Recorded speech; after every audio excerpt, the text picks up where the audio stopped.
Halo, Tuhan bersamamu. Selamat jumpa kembali dengan Cuap-Cuap Kawam Katolik Awam.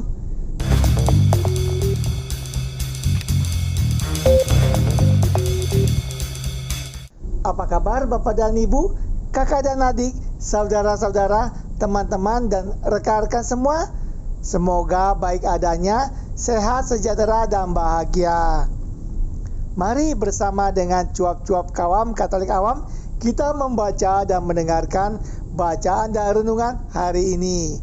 Ingatlah untuk memberikan suka, komentar, dan bagikan kepada yang lain, sehingga mereka dapat membaca dan mendengarkan bacaan dan renungan hari ini, serta mendapatkan berkat belas kasih dari Tuhan. Mari kita hening sejenak sebelum kita membaca. Bacaan diambil dari Tambahan Kitab Daniel bab 3 ayat 25 ayat 34 sampai 43. Maka Azaria berdiri dan berdoa sebagai berikut. Ia membuka mulutnya di tengah-tengah api itu, katanya,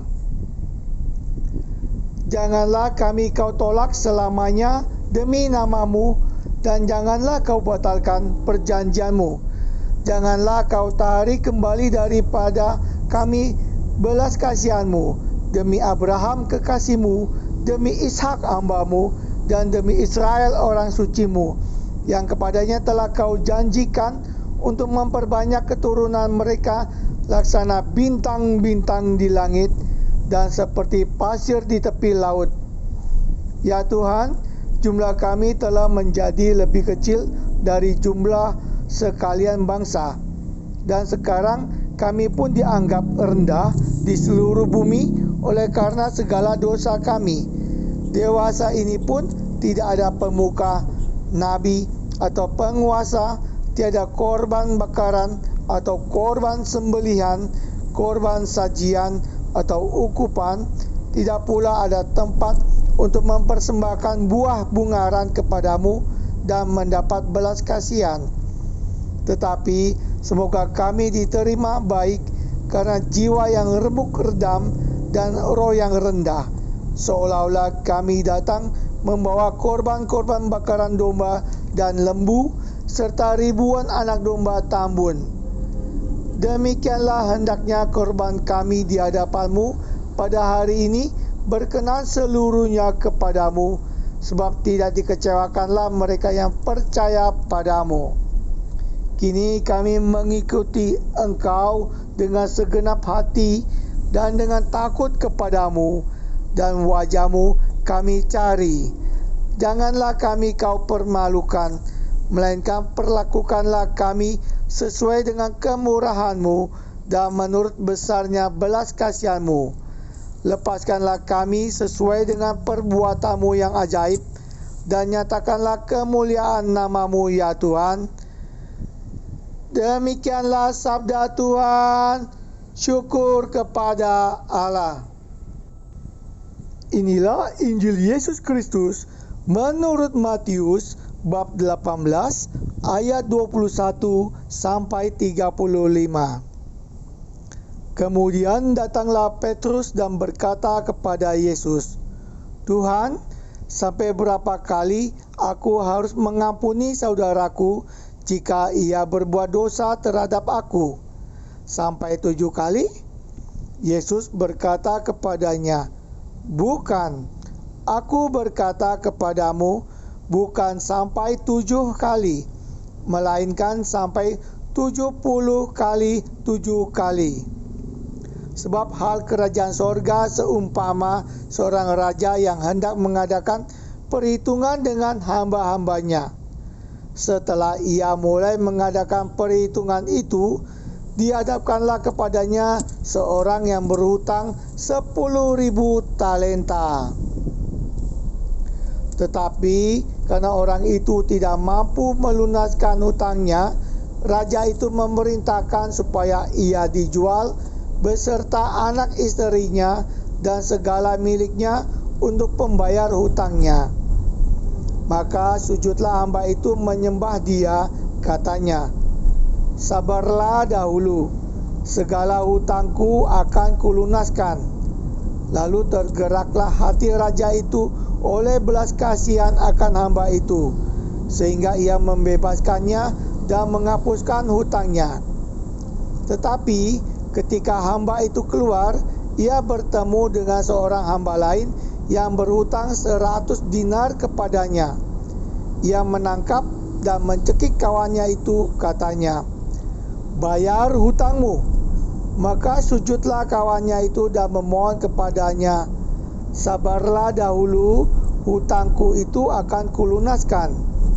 Tetapi ia menolak dan menyerahkan kawannya itu ke dalam penjara sampai dilunaskannya hutangnya. Melihat itu, kawan-kawannya yang lain sangat sedih, lalu menyampaikan segala yang terjadi kepada tuan mereka. Raja itu menyuruh memanggil orang itu dan berkata kepadanya, "Hai hamba yang jahat, seluruh hutangmu telah kuhapuskan karena engkau memohonkannya kepadaku. Bukankah engkau pun harus mengasihani kawanmu seperti aku telah mengasihani engkau?"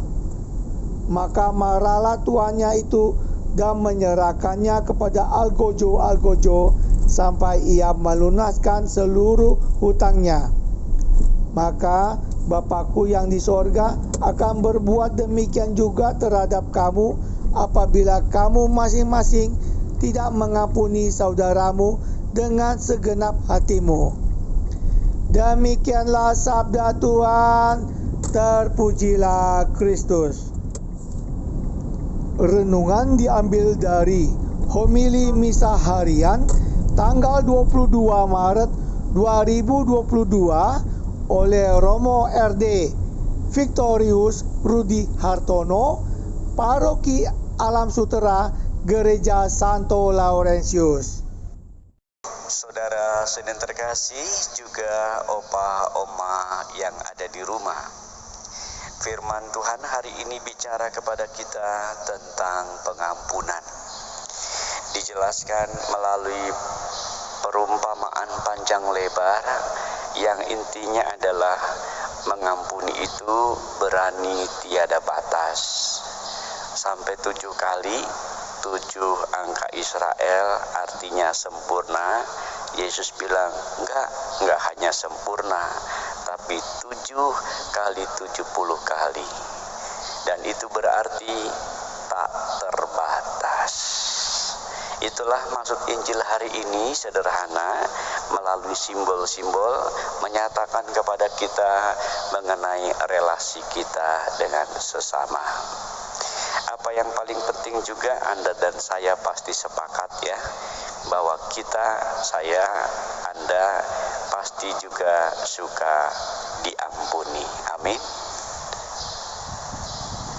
Anda dan saya sepakat suka diampuni. Amin. Amin. Belum semangat semuanya. Anda dan saya sepakat suka diampuni Bapa. Amin. Amin. Amin. Anda pengakuan dosa, mohon untuk diampuni, begitu diampuni lega kan ya? Amin. Amin. Anda sepakat kok. Saya juga senang diampuni, apalagi kalau dosaku Rudi Hartono bejibunnya dari tahun ke tahun numpuk misalnya. Dan aku merasa begitu aku mengaku dosa pada kardinal misalnya, dan Tuhan memberikan kesembuhan, pengampunan, pembebasan. Wush. Bahkan malaikat datang, "Rudi, dosamu sudah diampuni." Aku pasti akan berkata, "Terima kasih Tuhan." Ya, ini kita sepakat. Dan apakah Anda yang ini sepakat?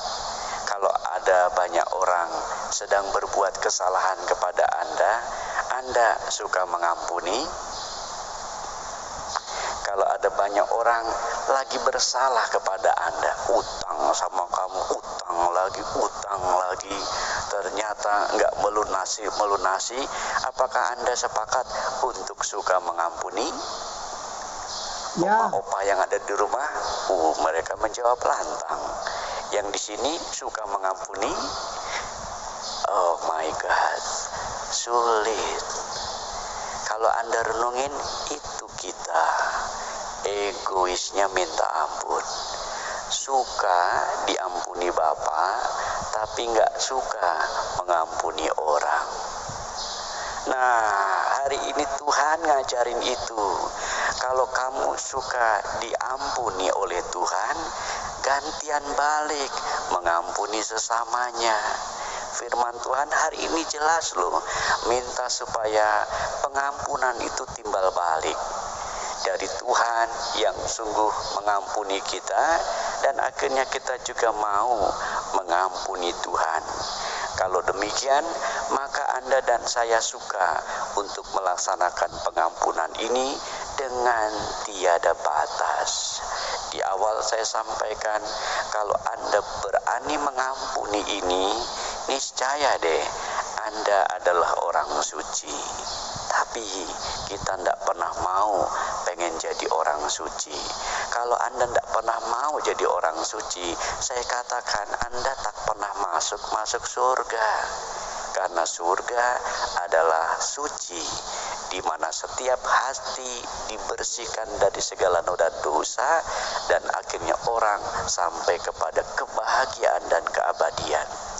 Dari referensi buku-buku yang saya baca, buku rohani, semuanya mengarah kepada satu hal, hati yang sucilah yang bisa masuk surga. Dan itu harus digapai lewat pergumulan dan perjuangan kita yang tidak mudah, apalagi dalam perjuangan kita hidup di dunia ini. Pengampunan kalau diwujud nyatakan hari ini tiada batas, maka kalau itu terjadi dan dialami, pengampunan membebaskan. Kalau kita suka dibebaskan, maka baiklah kita suka membebaskan. Saya pernah mengalami kejadian-kejadian seperti ini. Sampai suatu kali, maaf ya, oleh seorang umat, saya dimaki-maki habis-habisan.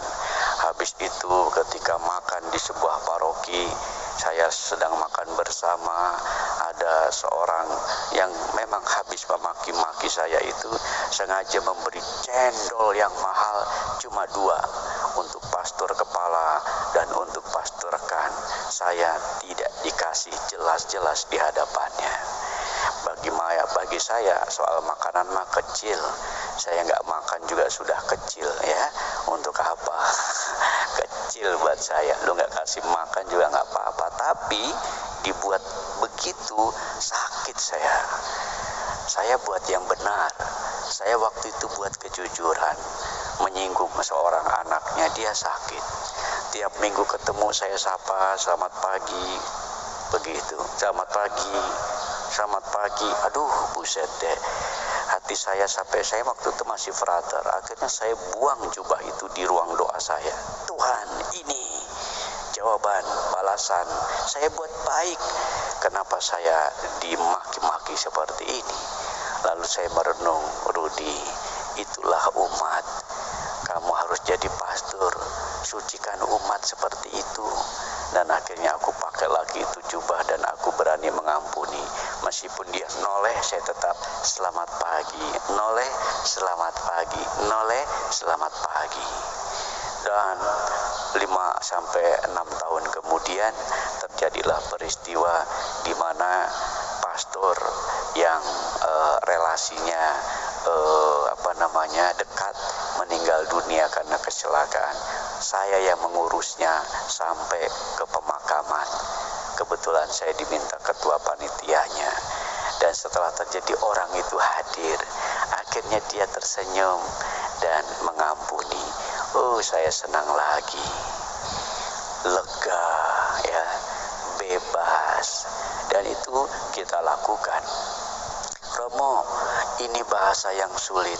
Jujur kata ini sulit bagi saya. Banyak umat bilang begitu. Dan betul saya berkata, emang sulit. Karena pengampunan itu adalah bahasa Tuhan, bukan bahasa manusia. Karena pengampunan itu adalah religius, Anda dan saya harus melakukannya. Tuhan Yesus melakukan ampuni Bapa, sebab dia tidak tahu apa yang mereka perbuat. Tuhan memulainya sehingga hatinya suci di kayu salib masuk surga. Anda pengen gak tersendat-sendat hidupnya, jiwanya, ya harus belajar mengampuni. Inilah masa Prapaskah pekan ketiga. Seperti ada sebuah lagu. Ampuni bila kami tak mampu mengampuni yang bersalah kepada kami, seperti hati Bapa mengampuni, mengasihi, tiada pamrih. Semoga pengampunan kita usahakan di masa Prapaskah ini.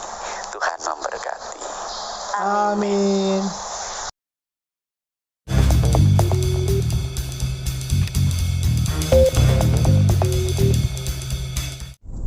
Tuhan bersamamu. Terima kasih Bapak dan Ibu, kakak dan adik, saudara-saudara, teman-teman dan rekan-rekan semua yang telah turut membaca dan mendengarkan bacaan dan renungan hari ini. Sampai jumpa kembali dengan cuap-cuap kawam Katolik Awam. Salam sehat, sejahtera dan bahagia. Tuhan memberkati.